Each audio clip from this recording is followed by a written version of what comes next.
ये कहानी है 28 साल के बिहार के भरत भूषण तिवारी की, क्योंकि जिस भरत तिवारी को बिहार पुलिस ने एनकाउंटर में मार गिराया वो बीएससी का छात्र है। उसका कोई क्रिमिनल रिकॉर्ड नहीं निकला है, किसी गैंग का वो हिस्सा नहीं था, हिस्ट्री शीट बदमाश नहीं था, गांव की सड़क, बाढ़ और बिजली के लिए आवाज उठा रहा था। वो अपने आप को भगत सिंह से जोड़ते हुए कह रहा था कि ये लड़ाई मैं अकेले लड़ रहा हूं। लेकिन इस लाइव खत्म होने के बाद पुलिस एसटीएफ पहुंचती है और कुछ ही घंटों में वो जिंदा नहीं बचता। और यहीं से सवाल उठता है कि जिस देश में नक्सलियों को भी सरेंडर करवाया जाता है, वहां पर बिहार में एक लड़के को कट्टा दिखाने के लिए क्या एनकाउंटर में मार गिराया जाता? मुख्यमंत्री कहते हैं कि वो मानसिक तौर पर विक्षिप्त था, हम उसे अस्पताल भिजवाने वाले थे। और मां कहती है कि मेरा बेटा पिस्टल सौंपकर सरेंडर कर रहा था। परिवार कहता है कि निहत्थे लड़के पर गोलियां दाग दी गई। अगर कार्रवाई सही थी तो फिर शाहपुर थानेदार समेत 4 पुलिसकर्मियों को बिहार पुलिस ने सस्पेंड क्यों किया?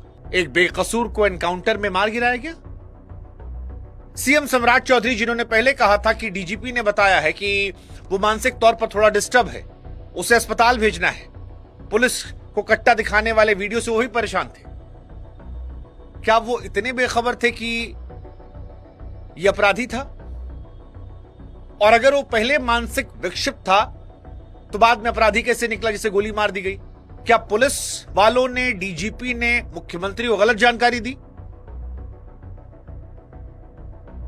और अगर ये एनकाउंटर सही है तो फिर सम्राट चौधरी के अपने मंत्री मिथिलेश तिवारी ये क्यों कह रहे हैं कि एनकाउंटर गलत है? इसको उसके आपराधिक इतिहास का पता लगाना चाहिए था।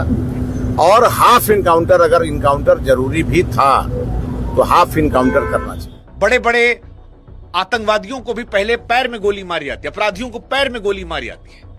यहां 4 से 5 गोली मारकर एक व्यक्ति को मार डालने के पीछे पुलिस की सोच क्या थी? भरत तिवारी एनकाउंटर केस में आज हम 5 सवाल पूछना चाहेंगे। सवाल नंबर 1, क्या बिहार पुलिस इतनी सक्षम नहीं थी कि एक आदमी का हथियार छिनवा कर उसे सरेंडर करवा लेती? क्या एनकाउंटर करना आखिरी नियम था? दूसरा सवाल,